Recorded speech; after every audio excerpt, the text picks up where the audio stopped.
The broadcast is now starting. All attendees are in listen-only mode.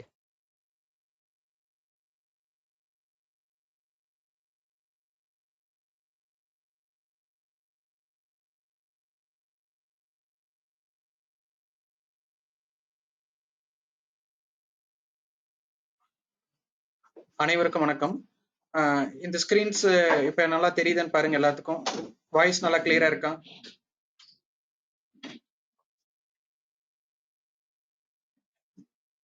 Screen தெரியுதா?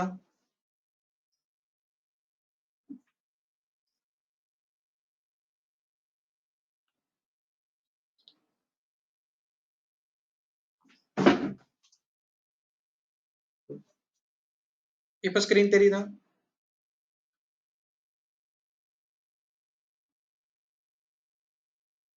Okay. Market risk management நம்ம அனைவருக்குமே ரொம்ப முக்கியமானது வந்துட்டு ரிஸ்க் மேனேஜ்மெண்ட். ஏன்னா நம்ம கிட்ட இருக்கிற கேபிட்டல் தான் நம்மளுக்கு ரொம்ப ரொம்ப முக்கியம். ஸோ அந்த கேபிட்டலை எப்படி பாதுகாத்து பங்கு சந்தையில நம்ம வந்துட்டு லாபம் பெறுவது, அதுதான் வந்துட்டு ரொம்ப முக்கியம். நம்மளுக்கு வந்துட்டு எல்லாத்துக்குமே பாத்தீங்கன்னா ஒரு primary business and secondary business அப்படிங்கிற மாதிரி எல்லாத்துக்குமே இருக்கும். அப்போ பிரைமரி பிசினஸ் வந்துட்டு இருக்கிற ரெவென்யூவை அதுக்கு எடுக்கிற ரிஸ்கை வந்துட்டு அலைடு இன்கமுக்கு நம்ம யூஸ் பண்ணுவோம். அலைடு இன்கமுக்கு நம்ம இருக்கும்போது பிரைமரி இன்கம் எப்பவுமே நம்ம இழக்க மாட்டோம். அலைடு இன்கம்ங்கிறது வந்து நம்மளுக்கு கிடைக்கிற ஒரு சைடு இன்கம் தான் ஒழிய பிரைமரி இன்கம் சைடு அலைடு இன்கமோட ரெவென்யூ நல்லா வருதுங்கிற கோசம் பிரைமரி இன்கம் வந்துட்டு யாருமே வந்து இலக்க நேரிடும். ஏன்னா பிரைமரி இன்கம்ங்கிறது வந்து நம்மளுக்கு எப்பவுமே கிடைக்கக்கூடிய வருமானம். அலைடு இன்கம்ங்கிறது நம்மளுக்கு சப்போர்ட்டிவ் இன்கம். ஸோ பங்கு சந்தை வந்துட்டு நம்மளுக்கு இது எல்லாமே அலைடு இன்கம் மாதிரி தான். ஸோ இதுல வந்து நம்மளுக்கு கிடைக்கிற எல்லா ப்ராஃபிட்டுமே நம்மளுக்கு வந்துட்டு என்னன்னா நிரந்தரமா கிடைக்குமா அப்படின்னா கண்டிப்பா கிடைக்காது. இப்போ நம்மளுக்கு வந்து சேலரி பீப்புள், இப்போ சேலரி பீப்புளுக்கும் பிசினஸ் பீப்புள்ஸ்க்குள்ள உண்டான வித்தியாசமே தான்.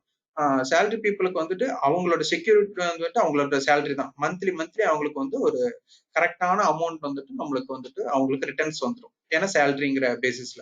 இதுவே பாத்தீங்கன்னா பிசினஸ் மேன்ஸ்க்கு பாத்துட்டீங்கன்னா அவங்களுக்கு அப்ஸ் அண்ட் டவுன்ஸே இருக்கும். ரெவென்யூ வந்து ஒரு மந்த் வந்துட்டு நல்ல ஒரு லாபம் கிடைக்கலாம், இல்ல வந்து லாஸ் ஆகலாம், இல்ல இன்கம் ரொம்ப குறையலாம்.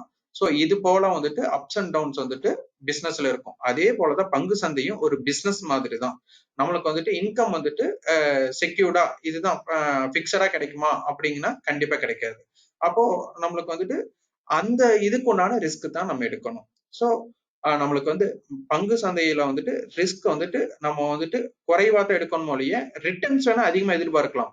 ஆனால் ரிஸ்க் எடுக்கிறது வந்து குறைவா தான் எடுக்கணும். சிலர் வந்துட்டு ரிஸ்க்கும் அதிகம் எடுப்பேன், ப்ராஃபிட்டும் அதிகமா எதிர்பார்ப்பேன் அப்படின்னு சொல்லுவாங்க. ஸோ சிலருக்கு அவங்களோட ஸ்ட்ராட்டஜி தான் அதுக்கு வந்து ஒத்துழைப்பு கொடுக்கும். ஆனால் பங்கு சந்தையை பொறுத்தவரை வந்துட்டு ரிஸ்க் எடுத்தா தான் கண்டிப்பா நம்ம எந்த ட்ரேடுமே ரிஸ்க் தான். இருந்தாலும் அந்த ரிஸ்கை வந்து அதிகமா நம்ம வந்து எடுக்கக்கூடாது பங்கு சந்தையில. அப்போ நம்மளுக்கு எவ்வளவு தூரம் தாக்கு பிடிக்க முடியும், நம்மளால எவ்வளவு நஷ்டம் வந்தால் நம்மளுக்கு பெஸ்ட், எவ்வளவு ப்ராஃபிட் வந்தாலும் சரி. ப்ராஃபிட் வரும்போது சந்தோஷமா இருக்கும், நஷ்டம் வரும்போது நம்ம எப்படி அதுக்கு ஸ்டாப் லாஸ் போடலாமா, இல்ல நம்மளோட நஷ்டம் எவ்வளவு ஏற்றுக்கொள்ள முடியும், அந்த மாதிரி நம்மளுக்கு பேசிஸ்ல தான் வந்துட்டு ஸ்டாப் லாஸும் போடணும், ரிஸ்க் மேனேஜ்மெண்ட் யூஸ் பண்ணணும். நம்ம கிட்ட இருக்கிற ஃபுல் அமௌண்ட்டுக்கு. ஏன்னா மார்க்கெட் சிலர்ல பாத்தீங்கன்னா ஒரே நாள்ல சந்தை முடிந்து போற மாதிரி நினைச்சிட்டு ட்ரேட் பண்ணுவாங்க. அவங்க நினைச்சது நடக்கணும்னு சொல்லிட்டு அதிகமான வர்த்தகம் மேற்கொள்வாங்க. எப்பவுமே அதிகமான வர்த்தகம் மேற்கொண்டா கண்டிப்பா நம்மளால வந்து லாபம் அடையவே முடியாது. நம்மளோட வர்த்தகம் குறைவா இருக்கணும், ப்ராஃபிட் அதிகமா இருக்கணும். சிலர் பாத்தீங்கன்னா வர்த்தகம் அதிகமா செஞ்சிருப்பாங்க, எண்ட்ல பாத்தீங்கன்னா அவங்க ஏதாச்சும் லாஸ் பண்ணிருப்பாங்க. அந்த லாஸை ரெக்கவர் பண்ணி ட்ரேட் பண்ணி அந்த லாஸை தான் மினிமைஸ் பண்ணிருப்பாங்களே ஒழிய ப்ராஃபிட் கெயின் எடுத்திருக்க மாட்டாங்க. சோ அதனால வர்த்தகம் ரொம்ப குறைவா செய்யணும். இப்ப கிரிக்கெட்ல பாத்துட்டீங்கன்னா 50 ஓவர் மேட்ச்ல ஒரு 6 அடிக்கக்கூடிய வாய்ப்பை எல்லா பால்லையும் 6 அடிக்கலாம் அப்படின்னு எதிர்பார்த்தா என்ன நடக்கும்?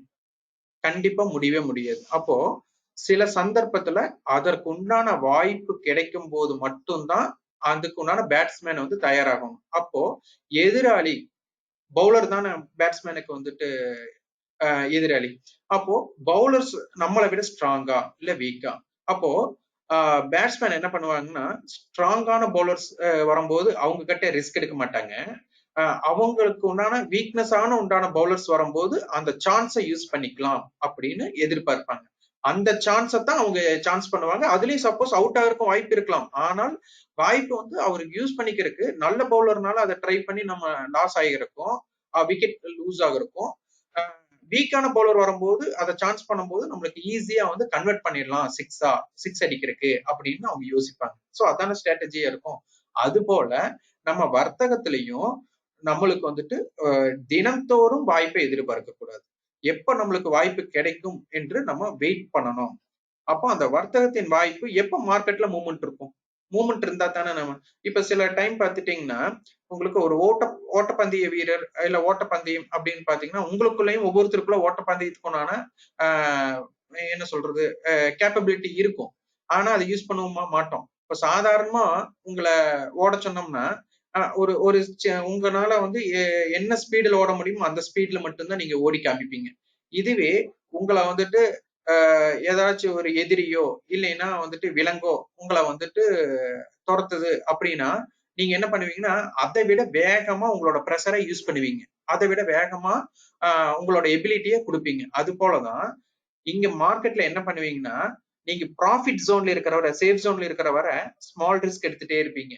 ஆனா ஏதாச்சும் ஒண்ணு தெரியாம உங்களுக்கு லாஸ் வந்துருச்சுன்னு வச்சுக்கோங்க, லாஸ் அதிகமாயிருச்சுன்னு வச்சுக்கோங்க மார்க்கெட்ல, அந்த லாஸ உடனடியா நீங்க எடுக்கணும், ரெக்கவர் பண்ணணும்னு நினைச்சிட்டு நீங்க வந்துட்டு அதிக ட்ரேட் பண்ண ஆரம்பிச்சிருவீங்க. அப்போ அந்த அதிக ட்ரேட் பண்ணும்போது லாஜிக்கலா பார்க்க மாட்டீங்க. ஏன்னா நீங்க ஒரு வியூல பார்த்திருப்பீங்க, நீங்க நினைச்சது நடக்கணுங்கிற வர்த்தகம் மட்டும்தான் மேற்கொள்வீங்களோ ஒழிய சரியான வர்த்தகத்தை நீங்க செய்ய மாட்டீங்க. ஏன்னா சரியான வர்த்தகம் செஞ்சிருந்தா அதுலயே உங்களுக்கு ப்ராஃபிட் வந்துருமே. அப்போ ஒரு தவறான விஷயத்தை நீங்க கையில் எடுக்கும் போதுதான் அது தவறான எல்லாமே நீங்க பண்ற எல்லா வர்த்தகமும் தப்பாகி உங்களை வந்துட்டு என்ன சொல்றது உங்களோட மனநிலைமையை மன அழுத்தத்தை ரொம்ப ஏற்படுத்தி உங்களை தவறான முடிவு எடுக்க தோணிரும். பெரியவங்க சொல்லுவாங்க எப்பவுமே நிதானமான நேரத்துல தான் நம்ம முடிவு எடுக்கணும். அவசரத்திலயோ இல்ல வந்துட்டு கோபத்திலயோ எந்த முடிவு எடுக்க கூடாது அப்படின்னு அவங்க சொல்லுவாங்க. அது போல நம்ம வர்த்தகம் மேற்கொள்ளும் போது பாருங்க நிதானத்துல எந்த முடிவு எடுக்க மாட்டோம். ஒரு லாஸ்ன்னு ஒண்ணு வந்துருச்சுன்னு வச்சுக்கோங்க, அந்த லாஸ ரெக்கவர் பண்றதுக்கோசரம் நீங்க வந்துட்டு இப்படி பண்ணா ஜெயிச்சிடலாம் அப்படி பண்ணா ஜெயிச்சிடலான்ட்டு இமீடியட்டா ஒரு டைம் கேப் கூட கொடுக்க மாட்டீங்க. உடனுக்குடன் நீங்க வந்து அந்த முடிவுகள் எடுக்க ஆரம்பிச்சிருவீங்க. சோ அதுதான் வந்து தவறுக்கு உண்டான வாய்ப்பா அமையும். சோ ரிஸ்க வந்து எந்த இடத்தில் ரிஸ்க் எடுக்கணும், எந்த இடத்துல ரிஸ்க் எடுக்க கூடாதுங்கிறது அந்த பகுத்தாய்வு செய்யற அளவுக்கு நம்மளுக்கு நிதானம் இருக்கணும். ஆனா பங்கு சந்தையில நீங்க வர்த்தகம் செய்யும் போது அந்த நிதானம் கண்டிப்பா இருக்காது. ஏன்னா அந்த டயத்துல நீங்க வர்த்தகம் செய்யும் போது உங்க கிட்ட யாராச்சும் பேசினாலும் கூட அவங்க கிட்ட பேசுறதுக்கு கூட ஒரு மனசு ஈடுபாடு கொடுக்காது. அதனால வந்து பங்கு வர்த்தகத்துல ரிஸ்க் மேனேஜ்மெண்ட் ரொம்ப ரிஸ்க் எடுக்காதீங்க. First thing. ஓகே. அடுத்து நம்ம ஆப்ஷன்ஸை பத்தி தான் நிறைய பாக்குறதுனால ஆப்ஷன் வர்த்தகம் எதற்காக உருவாக்கப்பட்டது, அப்போ அதுல நம்ம எவ்வளவு தூரம் ரிஸ்க் எடுக்கலாம், அவ்வளவுதான் நம்ம ஃபர்ஸ்ட் தெரிஞ்சுக்க வேண்டிய விஷயம். இப்போ நம்ம கிட்ட பாத்துட்டீங்கன்னா நம்மளுக்கு லைஃப் இன்சூரன்ஸ் அல்லது வந்து ஒரு வெஹிக்கிள் இன்சூரன்ஸ் இல்ல ஒரு வீட்டுக்கோ இல்ல மெடிக்கலுக்கோ எல்லாத்துக்கும் நம்ம வந்து இன்சூரன்ஸ் போடுவோம். அந்த இன்சூரன்ஸ் நம்ம எதற்காக மேற்கொள்றோம்?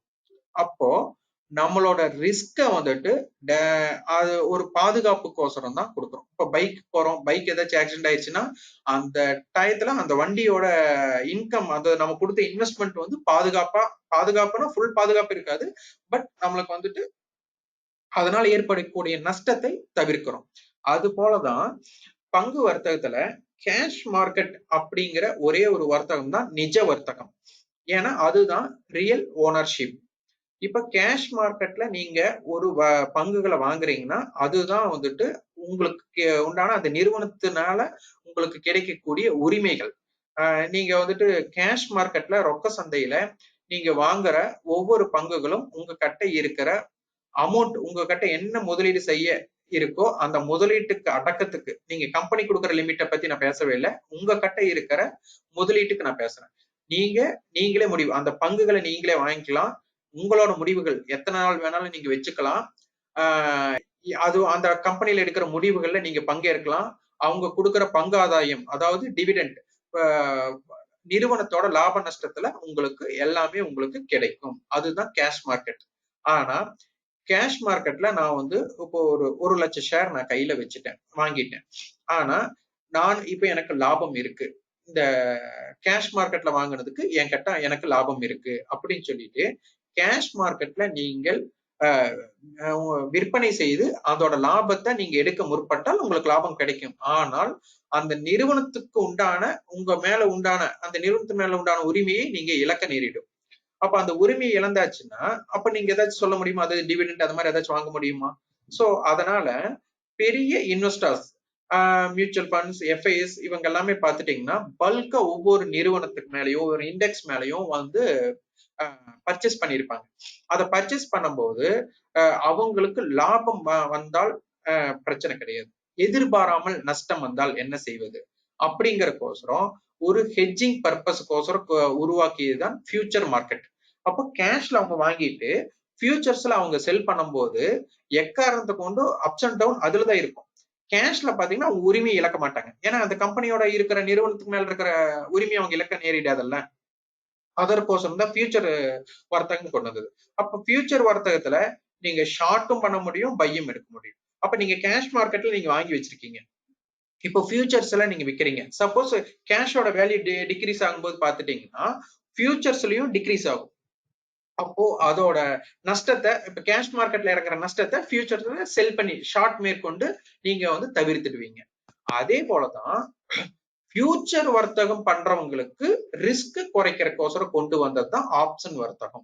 இப்ப ஃபியூச்சர்ஸ்ல பை பண்றவங்க, பை எடுக்கிறவங்க வந்து என்ன பண்ணுவாங்கன்னா கால் ஆப்ஷனை வந்துட்டு செல் பண்ணுவாங்க, ஷார்ட் பண்ணுவாங்க. அதுதான் அவங்களுக்கு உண்டான உறுதி செய்யப்பட்ட லாபம். லாஸும் குறைக்கலாம். சப்போஸ் மார்க்கெட் உங்களுக்கு தெரியும், இப்போ வந்து திருப்பி நான் கிரிக்கெட் கேட்க போறேன். கிரிக்கெட்ல ஒரு bowling pitch or batting pitch ரெண்டு இருக்கு. அப்போ பவுலிங் பிட்ச்ல எவ்வளவு தூரம் ஸ்கோர் பண்ண முடியும் அப்படிங்கிறது உங்களுக்கு தெரியும். அப்போ பேட்டிங் பிட்ச்ல எவ்வளவு மட்டும் ஸ்கோர் பண்ணலாம்னு உங்களுக்கு தெரியும். சோ அது போல வர்த்தகத்துல, பங்கு வர்த்தகத்துல ஒரு ஸ்கிரிப்ட் நார்மலா எவ்வளவு ரேஞ்ச் அப்ஸ் அண்ட் டவுன் போகும், அப் ஆர் டவுன் போகும். அப்போ நியூஸ் பேஸ்டு இருக்கும்போது எவ்வளவு தூரம் வாலட்டைல் ஆகும், மேல கீழே. அதர்வைஸ் மார்க்கெட்ல பாத்தீங்கன்னா மேக்சிமம் ரேஞ்ச் பவுண்டா தான் இருக்கும். எப்ப மார்க்கெட்ல மூவ்மெண்ட் வரும் அப்படின்னா கண்டிப்பா மார்க்கெட்ல ப்ராஃபிட் புக்கிங், அதாவது ஒரு 10 ரூபாய்க்கு ஒரு விலைக்கு வாங்கியிருக்காங்க, அவங்க 15 ரூபாய் வரும்போது அவங்க யோசிக்க மாட்டாங்க, 15 ரூபாய் இருக்கும்போது விற்பாங்க. ஏன்னா அவங்களுக்கு வந்து 50% லாபம் அவங்களுக்கு கிடைச்சிருக்கும். அப்ப 50% லாபம் அவங்களுக்கு கிடைத்திருக்கும் போது அவங்க விற்பனை செய்வாங்க. அப்ப என்ன ஆகும், அந்த இடத்துல கொஞ்சம் டவுன் ஆகும். அப்போ இந்த மாதிரி டவுன் வரும்போது தான் மார்க்கெட்டோட மூவ்மெண்ட் வரும், ஏன்னா ப்ராஃபிட் புக்கிங்ல மார்க்கெட் டவுன் வரும். அதே மாதிரி மார்க்கெட் வந்துட்டு கீழே வந்துருச்சு, ஷார்ட் அடிச்சவங்க என்ன பண்ணுவாங்க, ஏன்னா பை பண்ணவங்க மேல அவங்களுக்கு ப்ராஃபிட் வரும்போது புக் பண்ணிட்டாங்க. லாங் பொசிஷன்ல இருக்கிறவங்க பண்றது வந்து ப்ராஃபிட் புக்கிங். இதே ஒரு 15 ரூபாய் இருக்கும்போது ஷார்ட் பண்றவங்களுக்கு 10 ரூபாய் வரும்போது அவங்க என்ன பண்ணுவாங்கன்னா அவங்க பை பண்ணி அவங்க ப்ராஃபிட்டை உறுதி செய்வாங்க. அப்ப என்ன பண்ணுவாங்க, கவரிங், அவங்க ஷார்ட் அடிச்சதை கவர் பண்ணுவாங்க, அதுக்கு பேரு தான் ஷார்ட் கவரிங். அப்போ ஷார்ட் கவரிங் பண்ணும்போது மார்க்கெட் வந்து ஒரு இம்பாக்ட் வந்து மேல வரும். அதே மாதிரி ப்ராஃபிட் புக் பண்ணும்போது மார்க்கெட் டவுன் வரும். அப்போ இந்த இரண்டு இடத்துலதான் மார்க்கெட்டோட மூவ்மெண்ட் வந்து அதிகமா இருக்குமோ தவிர மற்ற நேரங்கள்ல வந்துட்டு சந்தையோட மூவ்மெண்ட் வந்து குறைவா இருக்கும். அப்போ நீங்க டெய்லி ட்ரேட் பண்றேன் அப்படின்னு சொல்லிட்டு அந்த வர்த்தகத்தை ஈடுபடுத்தும் போது என்ன ஆகும்னா மார்க்கெட் மூவ்மெண்டே இல்லாத போது நீங்க வர்த்தகத்தை ஈடுபடுவீங்க. அப்ப உங்களுக்கு நீங்க எதிர்பார்க்கிற ப்ராஃபிட்டும் கிடைக்காது, அதே மாதிரி நீங்க வந்து ஒரு எதிர்பார்க்கிற நஷ்டமும் வராது. நஷ்டமும் வராம ப்ராஃபிட் வராம அப்ப என்ன, இதை வந்து நான் வாங்கினது வந்துட்டு சப்போஸ் 1 ரூபா 2 ரூபா இறங்கிருச்சுன்னா வெயிட் பண்ணலாம் தான் தோணும், ஏன்னா பெரிய லாஸ் வரலையே. அதனால அப்ப திருப்பி நம்ம வாங்கின ரேட்டே வரலாம். அப்ப வாங்கின ரேட் வந்து என்ன பண்ணுவோம், சரி இத்தனை நேரம் வெயிட் பண்ணுது, உடனே வந்து இன்னொரு ஜஸ்ட் இன்னும் கொஞ்சம் ஏற்றம் வந்தால் விற்பான் அப்படின்னு சொல்லிட்டு வெயிட் பண்ணுவாங்க. சோ இது போல மார்க்கெட்டோட எதிர்பாராமல் ஒரு மூவ்மெண்ட் இருக்கும், திடீர்னு ஒரு மூவ்மெண்ட் எப்படி நடக்கும் தெரியாது. அதனால ஃபியூச்சர்ல வாங்கினவங்க ஆப்ஷன்ஸோட காலை வந்து விற்பனை செய்வாங்க, அதாவது ரைட்டரா மாறுவாங்க. அப்போ அதுதான் அவங்களுக்கு உறுதி செய்யப்பட்ட லாபம். மார்க்கெட் இப்போ வாங்கின அவங்க வந்து ஒரு 1000 ரூபாய்க்கு வாங்கியிருக்காங்க, ஒரு 1020 கால் வந்துட்டு ஒரு 30 ரூபாய் இருக்கு. அப்ப என்ன பண்ணுவாங்க, 30 ரூபாய்க்கு வித்துருவாங்க. அப்ப இந்த 30 ரூபாய் அவங்களுக்கு உறுதி செய்யப்பட்ட லாபம். மார்க்கெட் 1000 ரூபாயில இருந்து 1100 போயிட்டாலும் 100 ரூபாய் ஏறினாலும் அவங்களுக்கு அந்த 100 ரூபாய் கிடைக்காது. அவங்களுக்கு இதுல ஆப்ஷன்ஸ்ல ஏன்னா செல் பண்ணிருக்காங்கல்ல, அந்த செல் பண்ண தொகை தான் அவங்களுக்கு உறுதி செய்யப்பட்ட லாபம். இதுக்கோசரம் தான் அவங்களுக்கு வந்துட்டு இப்ப இதே 1000 ரூபாய்க்கு வாங்கிட்டாங்க, இப்போ 970 ரூபாய்க்கு மார்க்கெட் வந்துருச்சுன்னு வச்சுக்கோங்க.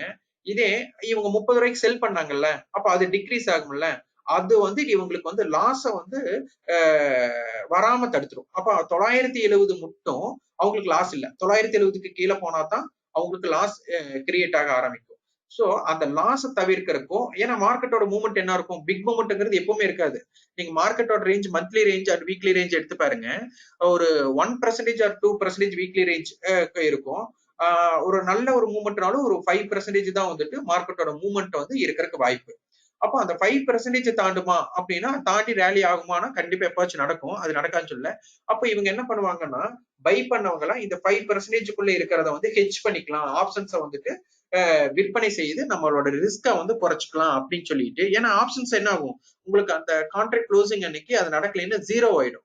அப்ப அது 0 ஆகும்போது இவங்களுக்கு அது எல்லாமே லாபம். ஏன்னா நம்ம மார்க்கெட்ல பை பண்ணி வச்சிட்டோம். இதை வந்து ஆப்ஷன் ஸ்ட்ரைக்கை வந்து நம்ம செல் பண்ணிட்டு இருக்கோம். அப்ப அது செல் 0 ஆகிறது எல்லாமே அவங்களுக்கு மந்த்லி ஒரு ரிட்டர்ன்ஸ் வர ஆரம்பிச்சிடும். சோ இதுக்கோசரம் தான் ஆப்ஷன் வர்த்தகத்தை கொண்டு வந்தாங்க. ஃபியூச்சர்ஸ்ல பை பண்ணவங்க ஆப்ஷன்ஸ்ல காலை வந்து ரைட்டிங் பண்ணுவாங்க. ஃபியூச்சர்ஸ்ல ஷார்ட் பண்ணவங்க புட் ஆப்ஷனை ரைட்டிங் பண்ணுவாங்க. சோ இதுதான் அவங்களுக்கு வந்து ஹெட்ஜிங் பர்பஸ்க்கோசரம் கொண்டு வந்தது தான் ஆப்ஷன் வர்த்தகம். ஆனா இந்த ஹெட்ஜிங் பர்பஸ சிலர் பரவலா நிறைய பேருக்கு தெரியாதுன்னு நான் சொல்ல வரல.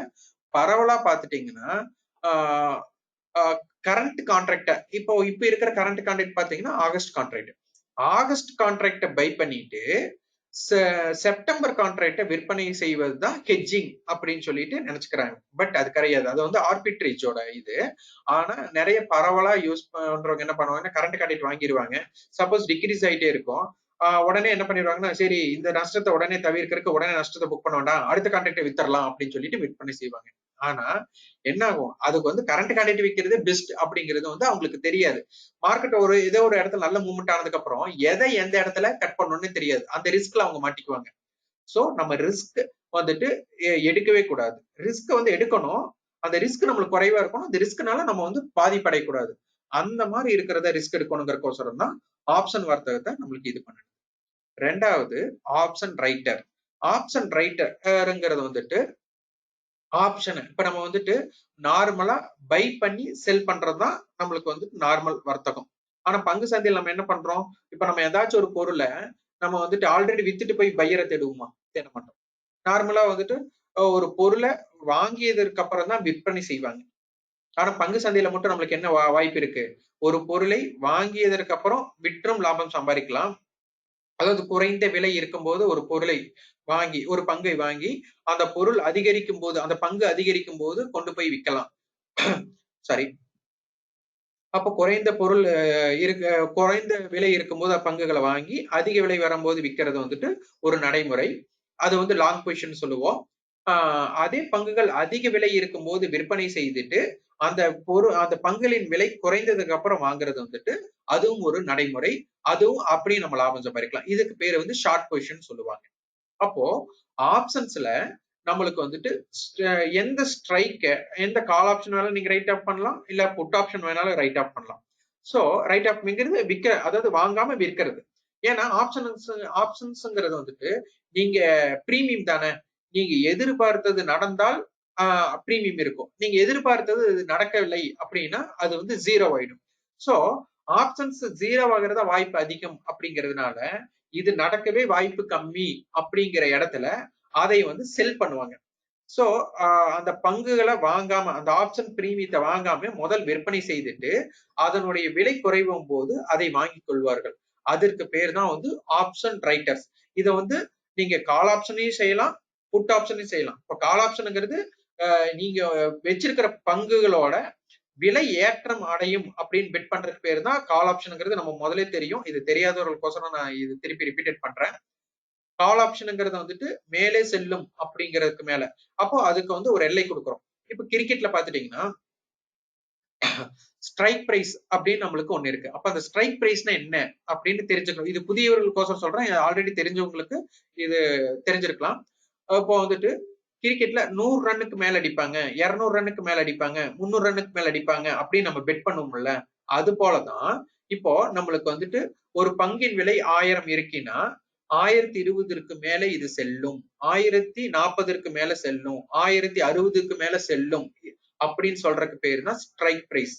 சோ இந்த ஸ்ட்ரைக் அப்போ அந்த ஸ்ட்ரைக் இதற்கு மேல இப்போ 1000 ரூபாய் இருக்கு, 5% தான் இதுக்கு மூவ்மெண்ட்னா 5%ங்கிறது எவ்வளவு? 1000 ரூபாய்க்கு 50 ரூபாய் வச்சுக்கலாம். அப்போ 50 ரூபாய் பிளஸ் ஆர் மைனஸ்க்கு மேல போறதுக்கு வாய்ப்பு கம்மி அப்படின்னு நீங்க அனலைஸ் பண்ணிட்டீங்க. அப்ப என்ன பண்ணுவீங்கன்னா 1000 ரூபாய் இருக்கும்போது இது 1050 கடப்பது கடினம் அப்படின்னு தெரியும் போது 1050ஓட கால் ஆப்ஷனை செல் பண்ணுவாங்க. அதே போல 1000 ரூபாய் இருக்கும்போது 950க்கு கீழே போகாதான். அப்ப என்ன பண்ணுவாங்கன்னா 950 புட்டையும் ரைட் ஆஃப் பண்ணுவாங்க. சோ இது என்ன ஆகும்? மார்க்கெட் வந்து க்ளோசிங்ல இந்த கான்ட்ராக்ட் இறுதியில 1000 ரூபாய்க்கே க்ளோஸ் ஆகுது. எங்கேயுமே மூவ்மெண்ட் ஆகாம 1000 ரூபாய்க்கே க்ளோஸ் ஆகுதுன்னா இது ரெண்டுமே ரைட் ஆஃப் பண்ணாங்கல்ல, அது அவங்களுக்கு அப்படியே ப்ராஃபிட். சோ இதுதான் ஆப்ஷன் ரைட்டர்ஸ். ஆப்ஷன் பையர் அப்படின்னா நீங்க வந்து 1000 ரூபாய் இருக்கு. இப்போ நம்மளுக்கு தெரியும் சச்சின் பேட்டிங், அதாவது ஒரு 1995ல இருந்து 2000 ஆண்டுகளுக்குள்ள பாத்துட்டீங்கன்னா எப்படி மேட்சோட சிச்சுவேஷன் எப்படி வேணாலும் இருக்கலாம். ஆனா சச்சின் பிட்ச்ல அதாவது கிரவுண்டுக்குள்ள சச்சின் இருந்துட்டா மேட்ச் வின் பண்ணிடும். சச்சின் இல்லைன்னா கண்டிப்பா டீம் தோத்துரும் அப்படிங்கிற ஒரு மனதை வந்து பரவலா இருந்தது. ஆனா அதுதான் உண்மையா? கண்டிப்பா கிடையாது. ஆனால் நம்பிக்கை. அப்போ சச்சின் அப்படிங்கிற ஒருத்தர் வந்துட்டு களத்தில் இருந்தால் எப்படி வந்துட்டு நம்ம மேட்ச் ஜெயிக்குமோ அது போல அப்படின்னு எண்ணம் இருந்ததோ ஒரு ஸ்கிரிப்ட். இப்போ வந்து நிப்டின்னு வச்சுக்கோங்க, நிப்டி மேல போகணும் அண்டு கீழே வரணும், இதுதான் நடக்க போகுது. இப்ப நிப்டியோட ரேஞ்ச் என்னவா இருக்கும்? கண்டிப்பா மேல போகணும், இல்லைன்னா கீழே வரணும். அப்போ மேல போகணும் கீழே வரணும்னா இப்போ நம்ம கிரிக்கெட்ல சொன்ன மாதிரி சச்சின் இருந்தா இந்த டீம் ஜெயிச்சிடும். இவ்வளவு ஸ்கோர் இப்போ வந்துட்டு டீம் ஸ்கோர் 300 அடிச்சாதான் ஜெயிக்கணும்னாலும் கண்டிப்பா சச்சின் களத்துல இருக்கிற வரை இது ஜெயிக்கும். சச்சின் களத்துல இல்லைன்னா ஜெயிக்க முடியாது. அப்ப டீம் ஸ்கோர் 200 வேணாலும் இருக்கலாம், 300 வேணாலும், டார்கெட் எப்படி வேணாலும் இருக்கலாம். ஆக மொத்தம் சச்சின் வந்துட்டு உள்ள இருந்தா ஜெயிக்கும். அந்த மாதிரி இங்க நிர்ணயம் செய்யறது, சந்தையை நிர்ணயம் செய்யறது யார்? அதோட வெயிட்டேஜ் யாருக்கிட்ட இருக்கு? இப்போ நீங்க கான்ட்ரிபியூஷன் டு இண்டெக்ஸ் அப்படின்னு நீங்க டைப் பண்ணீங்கன்னா, இப்ப நான் காமிக்கிறேன்.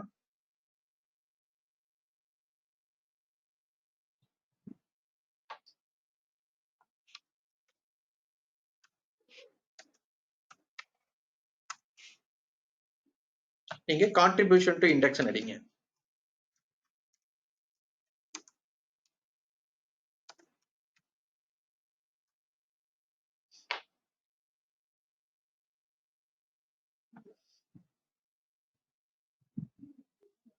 நீங்க நிப்டி ட்ரேட் பண்ணீங்கன்னா நிப்டி கிளிக் பண்ணிக்கோங்க. இங்க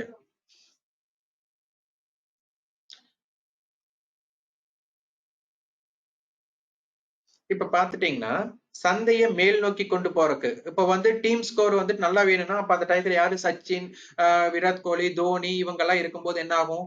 டீம் ஸ்கோர் நல்லா அடிக்கிறதுக்கு வாய்ப்பு இருக்கும். இதே அவங்க அவுட் ஆயிட்டாங்கன்னா யார் இருப்பா? பவுலர்ஸ் தான் இருப்பாங்க. அந்த பவுலர்ஸை வச்சுட்டு டீம் ஸ்கோர் இன்க்ரீஸ் பண்ண முடியுமா? முடியாது. அப்போ நிப்டில ஹெவி வெயிட் எல்லாம் யாரு அப்படின்னு நீங்க எடுத்து பார்க்கணும்.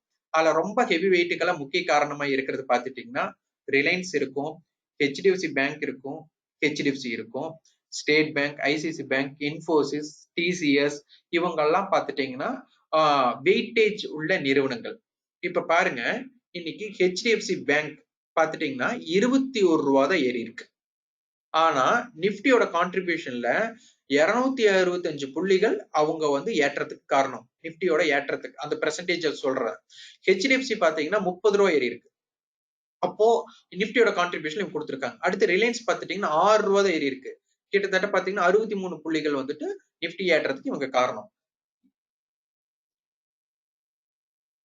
இதே பாருங்க நிப்டியோட ஏற்றத்தை தடுக்கிற நிறுவனம் பாத்துட்டீங்கன்னா Infosys, Zee Entertainment, HCL Tech, TCS இவங்களுக்கெல்லாம் வந்து ஹெவி வெயிட்டே இல்லை. இப்ப பாருங்க 41 புள்ளிகள் தான் வந்துட்டு நிப்டியோட இறக்கத்துக்கு இவங்க காரணமா இருக்காங்க இன்ஃபோசிஸ். ஆனா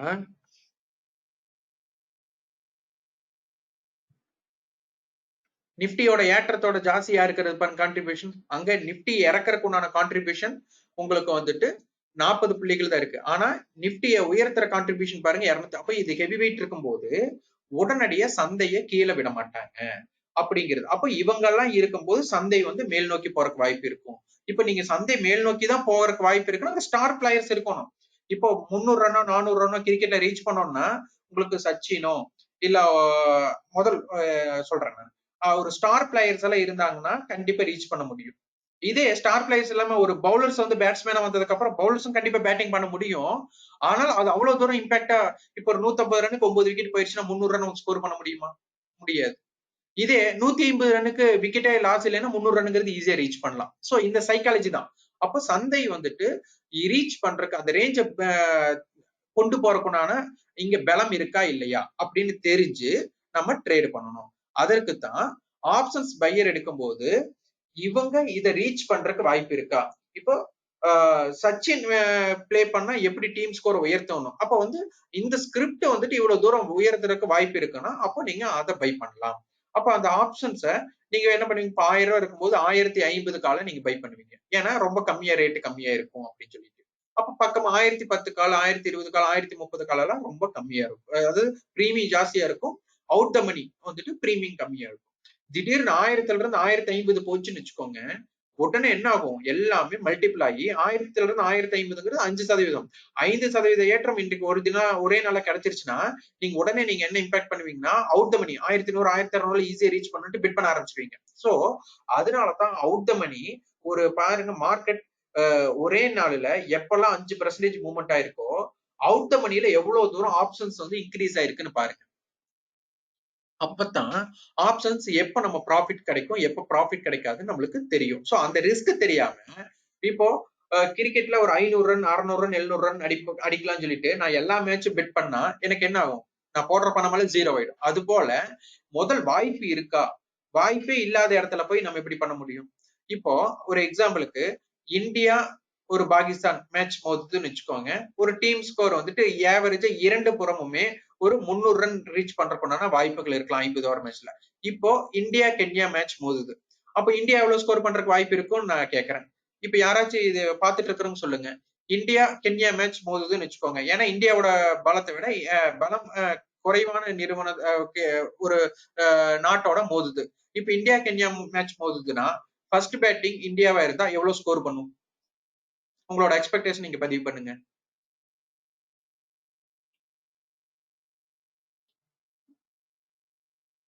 மென்ஷன் பண்ணுங்க.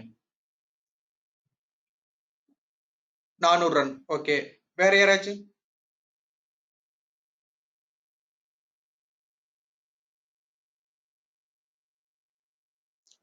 ஓகே, இப்ப ஒருத்தர் 400 பதிவு பண்ணிருக்காரு.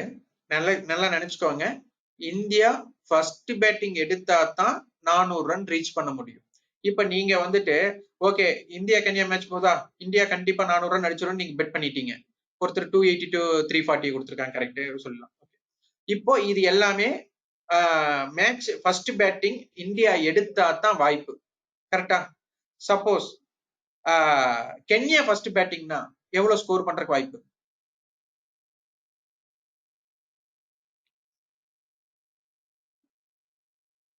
250. வேற யாராச்சும்? 150. ஓகே, வேற யாராச்சும்? நல்லா புரிஞ்சுக்கோங்க. 220 to 280. Okay, India first batting எடுத்தா 400 ரன் அடிக்கிறதுக்கு வாய்ப்பு அப்படின்ட்டு இந்தியா கென்யா மேட்ச் மோதுனதுமே நீங்க இந்தியா 400 ரன் அடிப்பாங்கன்னு சொல்லி பெட் கட்டிட்டீங்க. ஓகே, இந்த இடத்துல திடீர்னு கென்யா ஃபர்ஸ்ட் பேட்டிங் வச்சுக்கோங்க. இந்தியாவுக்கு 400 ரன் அடிக்கிற கெப்பாசிட்டி இருக்கு, ஓகே, அது பிரச்சனையே கிடையாது. ஆனா கென்யா ஃபர்ஸ்ட் பேட்டிங் எடுத்துட்டாலே 150 ரன்ல இருந்து 250 ரன் அடிப்பாங்கன்னு தான் நீங்க கொடுத்தது. நான் சொல்லல, நீங்க கொடுத்துருக்கீங்க. அப்போ இந்தியா கென்யா மேட்ச் மோதுது, இந்தியா 400 ரன் அடிக்கும் சொல்லி நீங்க 400 ரன்ல பெட் கண்ணா என்ன ஆகும்? அங்க வாய்ப்பே கிடையாது. ஏன்னா கென்யா வந்து உங்களுக்கு என்ன ஆகும்? 150 to 250 ரன் அடிக்க ஒரு வாய்ப்பு இருக்குன்னு உங்களுக்கு தெரிஞ்சிருச்சு. அப்போ ஃபர்ஸ்ட் பேட்டிங் அவங்களா அமைஞ்சிருச்சுன்னா 400 ரன் அடிக்கிற வாய்ப்பு உங்களுக்கு கிடைக்குமா? இந்தியா ஜெயிச்சிரும், வாய்ப்பு இருக்கு. ஆனால் 400 ரன் ரீச் பண்ண முடியுமா? வாய்ப்பே இல்லை. அப்போ முதல் வாய்ப்பு இருக்கா இல்லையான்னு தெரியாம ஆப்ஷன்ஸ்ல பெட் பண்ணக்கூடாது. இப்ப இந்தியா கென்யா மோச்சுன்னா இந்தியா 400 ஸ்கோர் பண்ணும், ஓகே. நீங்க அப்ப இந்தியா ஃபர்ஸ்ட் பேட்டிங்கா இருந்தா நீங்க 400 ரன்ல பெட் பண்ணா வாய்ப்பு இருக்கு. ஆனா கென்யா ஃபர்ஸ்ட் பேட்டிங்கா அமைஞ்சிருச்சுன்னா கண்டிப்பா அவங்க வந்துட்டு 200 250 ரன் அடிக்கிறாங்கன்னா இல்ல இந்தியா ஜெயிச்சாலும் 400 ரன் அடிப்பான்னு பெட் கட்ட என்ன ஆகும்? கண்டிப்பா அங்க வாய்ப்பே இருக்காது. சோ ரிஸ்க் வந்துட்டு நீங்க அப்ப 400 ரன் அடிப்பாங்கன்ட்டு நீங்க வந்துட்டு கண்மூடித்தனமா அங்க பெட் பண்ண என்ன நடக்கும்? கண்டிப்பா நடக்காது. அப்போ முதல் ஃபீல்டு சிச்சுவேஷன்ஸை நீங்க வந்து பார்க்கணும்.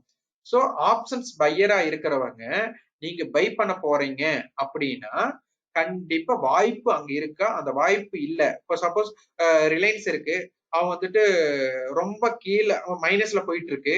அப்போ உடனே வந்து நீங்க கால் ஆப்ஷன் எடுக்கிறதுக்கு ட்ரை பண்றீங்க. அப்போ போனது ஒரு ஒரு ஸ்லாக் வந்து கீழே போனது ஒரு மேல வரும். அப்போ ஒரு கால் ஆப்ஷன் நீங்க ட்ரை பண்ண பரவாயில்ல. இப்போ ஒரு 5% ரிலையன்ஸ் இறங்கியாச்சு. ஆனா ப்ரீவியஸ் க்ளோஸ்ல இருந்து 10% ஏறும் அப்படின்னு சொல்லிட்டு நீங்க பெட் பண்ணீங்கன்னா, அப்ப நீங்க லோல இருந்து எவ்வளவு தூரம் வந்து அதோட டைம் கேப் இருக்குன்னு பாருங்க. அப்ப அந்த ரேஞ்ச வந்து அதை ரீச் பண்ண முடியுமா, இந்த கேப் இந்த டயத்துக்குள்ள ரீச் பண்ண முடியுமா அப்படிங்கிறது ஒண்ணு எடுத்துக்கலாம். இப்போ இந்த இடத்துல இன்னொரு பதிவு நான் செய்ய விரும்புறேன். உலகக்கோப்பை போட்டியில பார்த்திருந்தீங்கன்னா தெரிஞ்சிருக்கும். நம்ம வந்து செமிஃபைனல்ல நம்ம வந்து நியூசிலாந்தோட நம்ம மோதணும். அப்ப நியூசிலாந்தோட மோதும் போது அவங்க ஒரு டீம் ஸ்கோர் நம்மளுக்கு டிஃபென்ஸா கொடுத்துட்டாங்க. நம்ம டிஃபென்ஸ் பண்ணும்போது ஏர்லியர் விக்கெட்ஸ் நம்மளுக்கு போக ஆரம்பிச்சிருச்சு. அப்ப ஏர்லியர் விக்கெட் போகும்போது உங்களோட மனது எப்படி இருந்தது? இதை யாராச்சும் பதிவு பண்ணுங்க. மேட்ச் பார்த்திருப்பீங்க கண்டிப்பா உலகக்கோப்பை போட்டிய. அப்போ உங்க மனசு எப்படி இருந்தது அந்த ஏர்லியர் ஸ்டேஜ்ல? உங்க மனசு எப்படி இருந்ததுன்னு பதிவு பண்ணுங்க.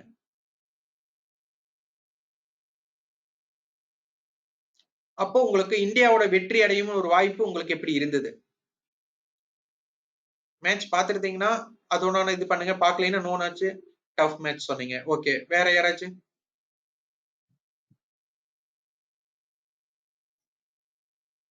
நோ. ஓகே. பார்க்கல.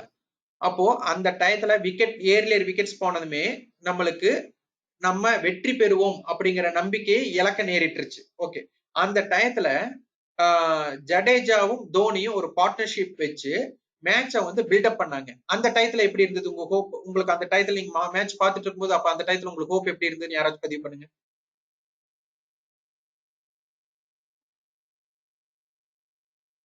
Sure win. கரெக்ட். அப்போ மேட்ச் பார்த்துட்டீங்கன்னா ஏர்லி விக்கெட்ஸ் போனதுமே மேட்ச் நம்ம கையை விட்டு போயிருச்சு அப்படிங்கிற ஒரு எண்ணம் வந்தது. அந்த டயத்துல ஜடேஜாவும் தோனியும் ஒரு பார்ட்னர்ஷிப் பில்ட் பண்ணினதுமே ஒரு 45 ஓவர்கள் வர அந்த டயத்துல பாத்துட்டீங்கன்னா இந்தியா வெற்றி பெறும் வாய்ப்பு வந்து பிரகாசமா இருந்தது. ஆனா அந்த டயத்துல தோனியும் ஜடேஜாவும் ஏன்னா 45 ஓவருக்கு அப்புறம் பாத்தீங்கன்னா நம்ம டீம் ஸ்கோர் ரொம்ப கம்மியா டிஃபென்ஸ் பண்ண வேண்டியதா இருந்தது. அப்ப வாய்ப்பு விக்கெட்டும் கையில இருந்தது. இவங்க 2 பேர் களத்துல இருந்த வரை நமக்கு வெற்றி பெறுவது உறுதி அப்படின்னு நினைச்சது. ஆனா அந்த 45 ஓவர்களுக்கு மேல என்ன நடந்தது? இவங்க 2 பேர் விக்கெட் இழந்ததுமே நம்மளுக்கு என்ன நேரிட்டது? யாராச்சும் பதிவு பண்ணுங்க. Sure loss. கண்டிப்பா. அப்போ நீங்க மேட்ச் தொடங்கும் போது பாத்துட்டீங்கன்னா வேரியஸ் விக்கெட்ஸ் நம்ம லாஸ் பண்ணினதுமே அந்த டீமை வந்துட்டு நம்ம தோத்துருங்கிற கண்டிஷனை திருப்பி இவங்க 2 பேர்த்தோட பார்ட்னர்ஷிப் அப்போ நிப்டியோ கீழே போகுது. நிப்டி கீழே போயிட்டு இருக்கும்போது நம்மளுக்கு வந்துட்டு நிப்டிய வந்து ரெக்கவர் பண்ணணும்னா இந்த மாதிரி யாராச்சும் ஒருத்தரோட கான்ட்ரிபியூட் நம்மளுக்கு இருக்கணும். அப்போ இந்த கான்ட்ரிபியூஷன்ல யாரெல்லாம் இருப்பாங்கன்னு பாத்துட்டீங்கன்னா எப்பவுமே நிப்டியோட நல்ல இறக்கம் இல்ல ஏற்றம் அதுல பாருங்க. Reliance, HDFC bank, HDFC, ICC bank, state bank, TCS, Infosys இவங்கெல்லாம் வந்து மேஜர் ஸ்டாக்ஸ். இவங்க பாருங்க இன்னும் கான்ட்ரிபியூஷன் பிளஸ்ல இருப்பாங்க இல்ல மைனஸ்ல இருப்பாங்க. அப்போ இவங்க கான்ட்ரிபியூஷன் அப்ப எப்படி அந்த நம்ம நியூசிலாந்து மேட்சோட ஃபர்ஸ்ட் ஏர்லியஸ் விக்கெட் போனதுமே திருப்பி ஜடேஜா அண்ட் தோனியோட கான்ட்ரிபியூட் வந்ததுமே திருப்பி நம்மளுக்கு அந்த மேட்ச் வின் பண்ணிரும் அப்படிங்கிற இடம் வந்ததுமே திடீர்னு நல்ல ஒரு ஹோப் கிரியேட் ஆனதுமே அந்த இடத்துல தோனி ஜடேஜா விக்கெட் லாஸ் பண்ணதுமே அன்னைக்கு நம்ம டீம் தோத்துருச்சு. அது போல நம்மளுக்கு market Nifty minus or plus எதுவா இருந்தாலும் சரி எய்தர் எதுவானாலும் அந்த இடத்துல இந்த மாதிரி ஸ்டார் ஸ்கிரிப்டோட கான்ட்ரிபியூஷன் எந்த சைடு இருக்கு, இவங்க ரெக்கவர் ஆகுறாங்களா, சப்போஸ் நிப்டி ஏறணும் அப்படின்னா கண்டிப்பா இந்த மாதிரி ஸ்கிரிப்ட்ஸோட கான்ட்ரிபியூஷன் இருந்தாதான். ஏன்னா ஒரு மேட்ச பில்டப் பண்ணணும்னா அப்போ அங்க ஒரு ஸ்ட்ராங் பார்ட்னர்ஷிப் அமையணும். அது போல இங்க நம்மளுக்கு வந்துட்டு நிப்டி ஆறு எதுவா இருந்தாலும் அந்த ஸ்கிரிப்ட் எதா இருந்தாலும் டவுன் ஆனது ஏறணும்னாலும் சரி ஏறினது இறங்கணும்னாலும் அதோட வெயிட்டேஜ் இருக்கணும். அப்ப அந்த நம்பகத்தன்மை இருக்கணும். அப்போ நீங்க ஆப்ஷன்ஸ்ல என்ன பண்ணுவீங்க? உங்களுக்கு இது நீங்க எதிர்பார்த்தது நடக்க நடக்க நீங்க பிரீமியத்தை கூட்டிடுவீங்க. நீங்க பை பண்ணணும்னு நினைப்பீங்க. அந்த எதிர்பார்ப்பு நடக்கல அப்படின்னு என்ன ஆகும்னா அந்த ஸ்லாஷ் அப்படியே டவுன் ஆயிடும். அப்போ இங்க நம்ம அதிக பிரீமியம் இருக்கிறத வாங்கலாமா, குறைந்த பிரீமியம் இருக்க வாங்கலாமா அப்படிங்கிறத நீங்க யோசிச்சு நீங்க முடிவெடுக்கணும். சோ ஆப்ஷன் ரைட்டர்ங்கிறது ஆப்ஷன்ஸ் செல் பண்றவங்க, ஆப்ஷன்ஸ் பையர்ங்கிறது ஆப்ஷன்ஸ் பை பண்ணி செல் பண்றவங்க. இது ஓகேங்களா? இப்போ ஆப்ஷன் ரைட்டருக்கு உண்டான ரிஸ்க் என்ன அப்படின்னு நம்ம எடுத்துட்டோம்னா, இப்போ 1000 ரூபாய் இருக்கிற ஸ்ட்ரைக்கு நீங்க இப்ப இந்த இடத்துல நான் எக்ஸாம்பிள்ஸ் கேட்போம்.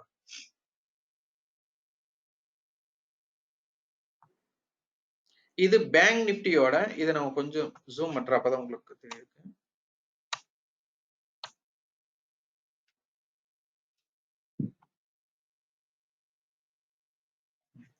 இப்போ இதுல பாத்துட்டீங்கன்னா இதெல்லாம் ஸ்ட்ரைக், இங்க சென்டர்ல இருக்கிறது.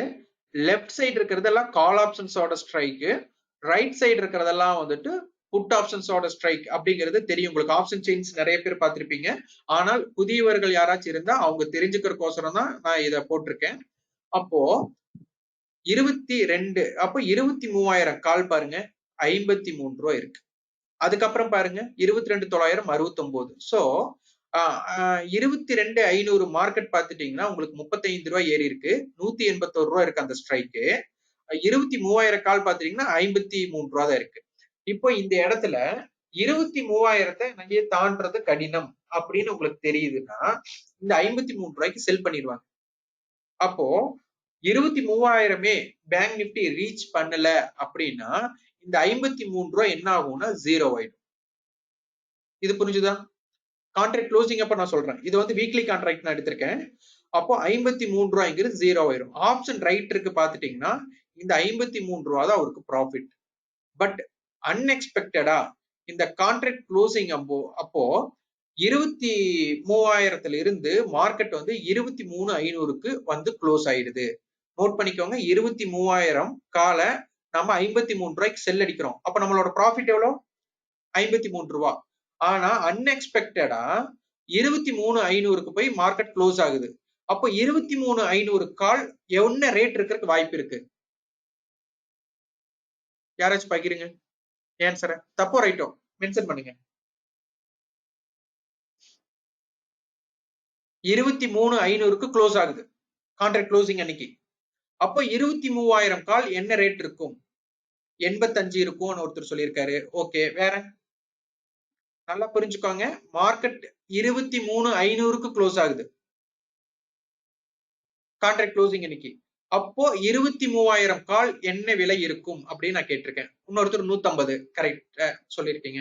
கரெக்டா சொல்லியிருக்கீங்கன்னா பதிவு பண்ணிருக்கீங்க, கரெக்டா சொல்லலாம். வேற யாராச்சும் ட்ரை பண்ணுங்க. 480. ஓ சரி, வேற 550. அப்புறம்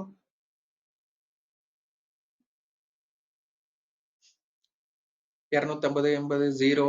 ஓகே சரி, நானே இப்ப சொல்றேன்.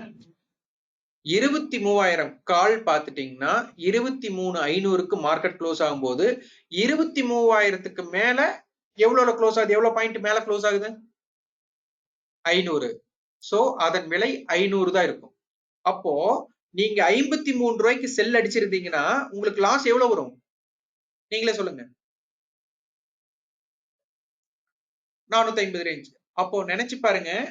கரெக்டா 443 சொல்லியிருக்காரு ஒருத்தர். கரெக்ட், 447 கிடைக்கும்னு நினைக்கிறேன். அப்போ இந்த இடத்துல நீங்க நினைச்சு பாருங்க, உங்களுக்கு ப்ராஃபிட் எவ்வளோ? 50 ரூபா தான். சப்போஸ் 23,000மே ரீச் பண்ணாம இருந்திருந்தால் உங்களுக்கு லாபம் கிடைப்பது எவ்வளோனா 53 ரூபா தான் லாபம் கிடைக்கும். ஆனா 23,000க்கு மேல போக தொடங்கிருச்சுன்னா 23,000க்கு மேல மார்க்கெட் போகுதுன்னா எதன் விலைக்கு மேல உங்களுக்கு நஷ்டம் ஏற்பட வாய்ப்பு இருக்கு? அதன் விலையை நீங்க சொல்லுங்க. நீங்க 53 ரூபாய்க்கு செல் பண்ணிட்டீங்க. அப்ப 23,000க்கு மேல எந்த ரேட்டுக்கு மேல போனா உங்களுக்கு செல் லாஸ் ஆரம்பிக்கிறதுக்கு வாய்ப்பு இருக்கு? அந்த ரேட்டை மென்ஷன் பண்ணுங்க. கரெக்ட், ஒருத்தர் வந்துட்டு 23,053 பதிவு பண்ணியிருக்காரு. மிக சரியானது. அப்போ 23,053க்கு மேல போறது எல்லாமே உங்களுக்கு லாஸ் தான். சோ இது புரிஞ்சுக்கோங்க. ஆப்ஷன் ரைட்டருக்கு பாத்துட்டீங்கன்னா ப்ராஃபிட்ங்கிறது உங்களுக்கு செக்யூர் பண்ணுது. ப்ராஃபிட்னா இவ்வளவுதான் ப்ராஃபிட்னு அப்படி தெரிஞ்சிருச்சு. பட் லாஸ்னா இன்ஃபினிட்டிவ். மார்க்கெட் 23,500ஓட நிப்பாட்டினா பரவாயில்ல, 24,000க்கு க்ளோஸ் ஆயிடுச்சுன்னா எவ்வளவு இருக்கும்? 23,000 கால் 24,000க்கு க்ளோஸ் ஆச்சுன்னா ஆன்சர் கொடுங்க.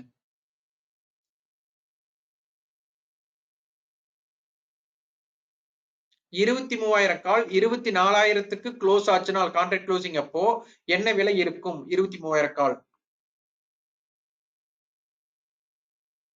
1000 ரூபாய். கரெக்ட். அப்போ நம்ம 53 ரூபாய்க்கு செல் பண்ணுனது எவ்வளவு போகும்? 24,000க்கு க்ளோஸ் ஆயிருச்சுன்னா 1000 ரூபாய் போயிடும்.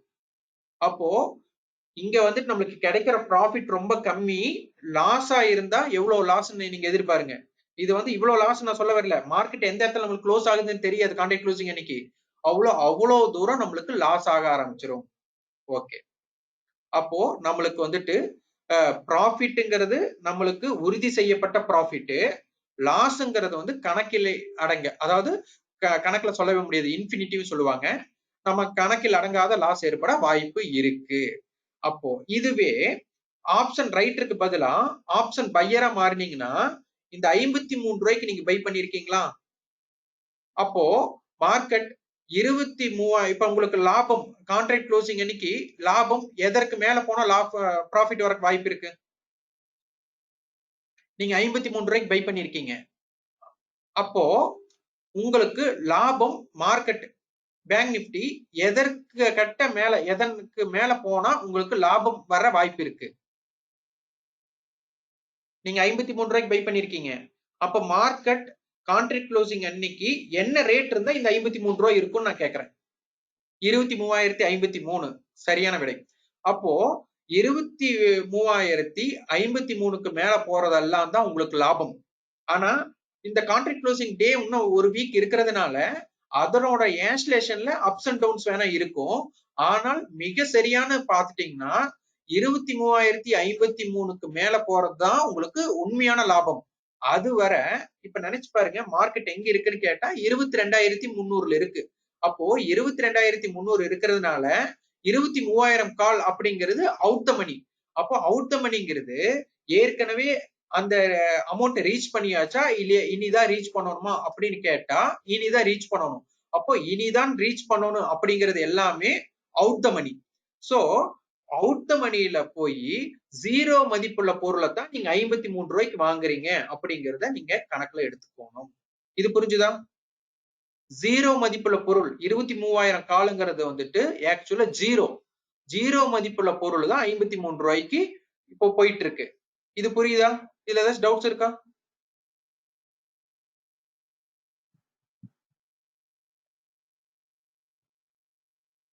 சரி, கண்டினியூ பண்ணலாமா? ஓகே. இப்போ அவுட் த மணியில வந்துட்டு அப்ப எந்த ஆப்ஷன்ஸை நீங்க வாங்கினா கரெக்டா இருக்குங்கிறது நீங்க புரிஞ்சுக்கணும். இப்போ இந்த ரேஞ்ச் பாருங்க, 22,000 கால் பாத்தீங்கன்னா 441 ரூபாய் இருக்கு. கரெக்டா? இப்போ மார்க்கெட் வந்துட்டு 22,000 கால். இப்போ இதோட ஆக்சுவல் மணி என்ன, பிரீமியம் என்னன்னு நீங்க சொல்லணும். இப்ப மார்க்கெட் 22,300 இருக்கு அப்படின்னு வச்சுட்டா 22,000 காலோட ஆக்சுவல் மணி எவ்வளவு, பிரீமியம் எவ்வளவு, அத சொல்லுங்க. 22,000 காலுக்கு, ஏன்னா அது இந்த மணி, ஏன்னா ஏற்கனவே ஏறியது. 22,000 கால்ல 441 ரூபா இருக்கு. இதுல உங்களுக்கு பிரீமியம் எது, இன்ட்ரின்சிக் வேல்யூ எவ்வளவு? இன்ட்ரின்சிக் வேல்யூங்கிறது உங்களுக்கு புரியறதுக்கோசரம் தான் ஏற்கனவே ஏறிய தொகை எவ்வளவு அப்படின்னு கேக்குறேன். 22,000க்கு மேல இப்ப மார்க்கெட் 22,300 இருக்கு. அப்ப 22,000க்கு மேல எவ்வளவு ஏறி இருக்கு மார்க்கெட்? ஆன்சர் கொடுங்க. 341. ஆக்சுவலா மார்க்கெட் கரண்ட் மார்க்கெட் ரேட் பார்க்காதனால நான் 22,300ன்னு சொன்னேன். அப்போ 22,000க்கு மேல உங்களுக்கு பாத்தீங்கன்னா 300, நம்ம ஆக்சுவல் மார்க்கெட் பார்க்காதனால நான் 300 நான் எடுத்துக்கிறேன். அப்போ 441ல 300 கழிங்க, எவ்வளவு? 441ல 300 கழிங்க, 141. சோ இதுதான் பிரீமியம். அதாவது 300 ரூபாய் இருக்க வேண்டிய ஒரு விலைய, ஒரு பங்க நீங்க 441 ரூபாய் கொடுத்து வாங்கியிருக்கீங்க. கரெக்டா? 300 ரூபாய் தான் ஆக்சுவல் வேல்யூ. அதோட வேல்யூ பாத்தீங்கன்னா 300 ரூபாய் வேல்யூ. அதை நீங்க எவ்வளவு கொடுத்து வாங்குறீங்க? 141 ரூபாய் எச்சு கொடுத்து வாங்குறீங்க. இது ஏன் எச்சு கொடுத்து வாங்குறீங்கன்னா, இப்போ ஒரு ஏலத்துக்கு போறீங்க, ஒரு ஆக்ஷனுக்கு நீங்க போகும்போது ஒரு கடையை ஏலம் எடுக்க போறீங்கன்னு வச்சுக்கோங்க. ஒரு கடையை ஏலம் எடுக்கும் போது அவங்க சொல்லுவாங்க, இதன் அடிப்படை விலை 1,00,000 அப்படின்னு நீங்க சொல்லிடுவாங்க. அப்ப உடனே என்ன அடுத்தது என்ன சொல்லுவாங்க ஒருத்தர்? 1,05,000 அப்படிம்பாங்க. அப்போ அடிப்படை விலை 1,00,000 அஞ்சு இப்போ நீங்க வந்துட்டு 5,000 எச்சு கேக்குறீங்கன்னா அந்த 5,000 தான் பிரீமியம். அது மாற இங்க அடிப்படை விலைங்கிறது 300. நீங்க 300 ரூபாய் விலையுள்ள பொருளை 441 ரூபாய் கொடுத்து வாங்குறீங்க. இதுதான் இந்த மணி. இதே அவுட் த மணில பாருங்க, 23,000 மார்க்கெட் இருக்கான்னு கேட்டா இல்ல. அப்போ 0 மதிப்புள்ள பொருளை 53 ரூபாய் கொடுத்து வாங்குறோம். இது புரிஞ்சுதா? சோ இதுதான் ரிஸ்க் மேனேஜ்மெண்ட். இப்ப நம்மளுக்கு தெரிய வேண்டிய விஷயம், இப்போ நாம 53 ரூபாய்க்கு நம்ம பை பண்ணிட்டோம்னா, ஆப்ஷன் பையரா இருந்துட்டோம்னா 53 ரூபாய்க்கு நம்ம பை பண்ணிட்டோம்னா டோட்டல் ரிஸ்கே நம்மளுக்கு 53. பட் மார்க்கெட் 24,000 25,000 அது எவ்வளவு வேணாலும் போட்டோம். அப்போ 23,053க்கு மேல போறதா உங்களுக்கு ப்ராஃபிட். சப்போஸ் இன்னைக்கே 23,000 ரீச் பண்ணிச்சுன்னு வச்சுக்கோங்க, உங்களுக்கு என்ன 53 ரூபாய் இருக்கிறோம், 100 ரூபாய் 200 ரூபாய் போயிடும். ஏன்னா எக்ஸ்பெக்டேஷன் கிரியேட் ஆயிடுமா? சோ அது மாற ஆப்ஷன் ரைட்டருக்கு உண்டான ரிஸ்க் என்னன்னா, ப்ராஃபிட் நீங்க என்ன ரேட்டுக்கு செல் அடிக்கிறீங்களோ அதுதான் ப்ராஃபிட். லாஸ்ங்கிறது நம்மளுக்கு எவ்வளவு வேணா லாஸ் வரலாம். ஆனா பையரா இருந்துட்டீங்கன்னா உங்களுக்கு நீங்க பை பண்ற அமௌண்ட் தான் டோட்டல் ரிஸ்கே ஒழிய ப்ராஃபிட் வந்து இன்ஃபினிட்டிவா இருக்கலாம். அப்புறம் இதை எல்லாருமே புதுமுகங்கள் நிறைய பேர் இருந்தீங்கன்னா தெரியாது, அதுக்கோசரம் சொல்றேன். ஆப்ஷன் ரைட்டிங்க நீங்க 50 ரூபாய்க்கு 50 ரூபாய்க்கு பை பண்ண முடியாது, 50 ரூபாய்க்கு செல் அடிக்க முடியாது. அதற்கு தேவை ஸ்பேன் மார்ஜின் வச்சிருப்பாங்க. உங்களுக்கு என்எஸ்சில அவங்க என்ன பண்ணுவாங்கன்னா, உங்க ரிஸ்க் அவங்க குறைக்கிறதுக்கோசரம் இது ஏன்னா எல்லாருமே செல் அடிச்சுட்டு உங்களுக்கு இதாயிடுமே. சோ அதனால ஒவ்வொரு ஸ்ட்ரைக்குக்கும் ஒவ்வொரு ஸ்பேன் மார்ஜின் வச்சிருப்பாங்க என்எஸ்சில. உங்களுக்கு இப்ப நீங்க 22,000 இருக்கும்போது 22,300 இருக்கும்போது 23,000 ஸ்ட்ரைக்கை நீங்க செல் பண்றீங்கன்னா அதுக்கு ஒரு ஸ்பேன் மார்ஜின் இருக்கும். இதே 23,500 காலை நீங்க செல் பண்றீங்கன்னா அதுக்கு ஒரு ஸ்பேன் மார்ஜின் இருக்கும். இல்ல 22,500 காலை நீங்க கரண்ட் காலை நீங்க செல் அடிக்கிறீங்கன்னா அதுக்கு ஒரு ஸ்பேன் மார்ஜின் இருக்கும். அப்போ அந்த ஸ்பேன் மார்ஜினை வச்சிட்டு இருக்கவங்க மட்டும் தான் செல் பண்ண முடியும். ஏன்னா இங்க லாஸ் இன்ஃபினிட்டிவ்ங்கிறதுனால அவங்க என்ன பண்ணிடுவாங்க, உங்களுக்கு என்ன சொல்றது, அந்த ஸ்பேன் மார்ஜினை வைக்கிறவங்களுக்கு மட்டும்தான் இந்த ஆப்ஷன் ரைட்டிங்க்கு அவங்க அனுமதிப்பாங்க. இதே ஆப்ஷன் பையருக்கு என்னன்னா, உங்களுக்கு அது பை பண்றதுக்கு உண்டான அமௌண்ட் இருக்கிறவங்களே அதை பை பண்ண விட்டுருவாங்க. இப்ப என்ன விலைக்கு நீங்க வாங்கணும்னு நினைக்கிறீங்களோ அந்த விலையை நீங்க தொகையை செலுத்தி வாங்கிக்கலாம். அதுதான் அவங்களோட டோட்டல் ரிஸ்க். ஆனா ஆப்ஷன் ரைட்டருக்கு வந்துட்டு ரிஸ்க் அதிகம் இருப்பதால அவங்க என்ன பண்ணிடுறாங்க, ஸ்பேன் மார்ஜினை கட்ட சொல்றாங்க. அந்த ஸ்பேன் மார்ஜின் வந்துட்டு ஒவ்வொரு ஸ்ட்ரைக்குக்கும் ஒவ்வொரு அடிப்படை விலையா அவங்க ஸ்பேன் மார்ஜின் நிர்ணயம் செஞ்சிருப்பாங்க. சோ இதுதான் நம்ம பங்கு சந்தையில வந்துட்டு ரிஸ்க் மேனேஜ்மெண்ட், அதாவது ஆப்ஷன்ஸ்ல. இந்த ஆப்ஷன் வர்த்தகத்தை எப்ப ஆப்ஷன் நம்ம என்னன்னு பார்த்துட்டோம், அப்ப மார்க்கெட் மூவ்மெண்ட் எப்ப இருக்குன்னு பார்த்துட்டோம், ரேஞ்ச் இருக்குமா அப்படிங்கறத பார்த்துட்டோம், ஆப்ஷன் ரைட்டர்னு என்னன்னு பார்த்திருக்கோம், ஆப்ஷன் பையர்னு என்னன்னு பார்த்திருக்கோம், ஆப்ஷன் ரைட்டரோட ரிஸ்க் என்னன்னு பார்த்திருக்கோம், ஆப்ஷன் பையரோட ரிஸ்க் என்னன்னு நம்ம பார்த்திருக்கிறோம். இதுல ஏதாச்சும் டவுட்ஸ் இருந்தா இப்ப கொஸ்டின் ஆன்சர் செஷன், நீங்க ஏதாச்சும் கொஸ்டின்ஸ் வந்து கேளுங்க, நம்ம அதுக்குண்டான விளக்கங்கள் உங்களுக்கு தரப்படும். ஏதாவது கொஸ்டின்ஸ் இருக்கா?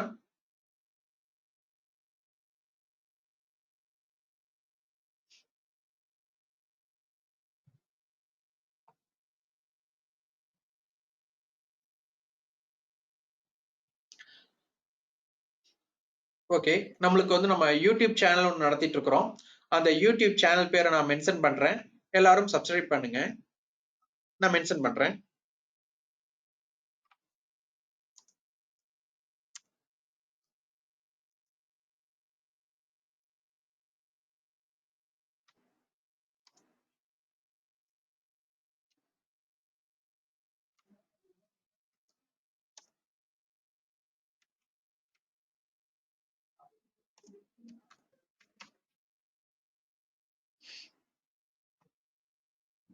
இது நம்ம யூடியூப் சேனலோட நேம். இதை வந்து சப்ஸ்கிரைப் பண்ணுங்க. நம்மளுக்கு டெலிகிராம் சேனல் இருக்கு, அதோட நேம் மென்ஷன் பண்றேன்.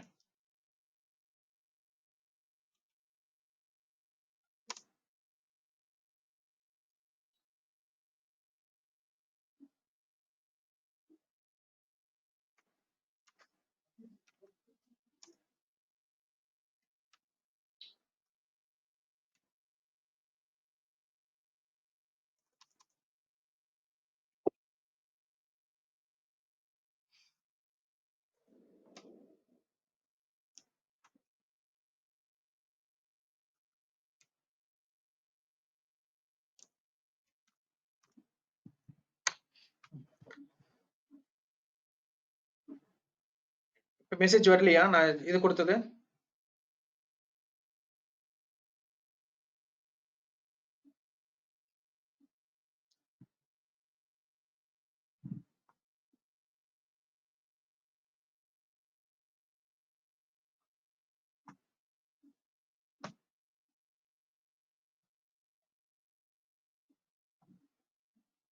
வந்திருக்கா? இன்னொரு அனுப்பிச்சிருக்கேன். லிங்க் வந்திருக்கா? நோ.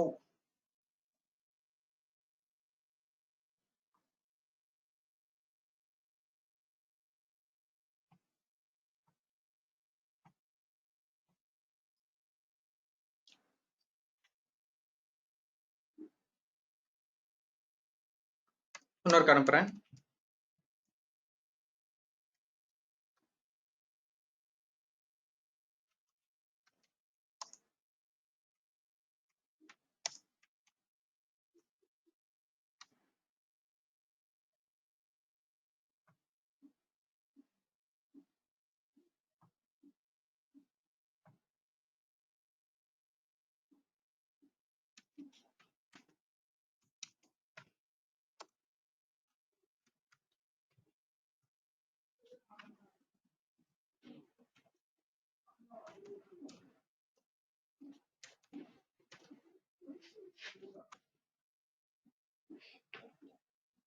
இப்போ வந்திருக்கான்னு பாருங்க. Instead of buying because buying is no risk,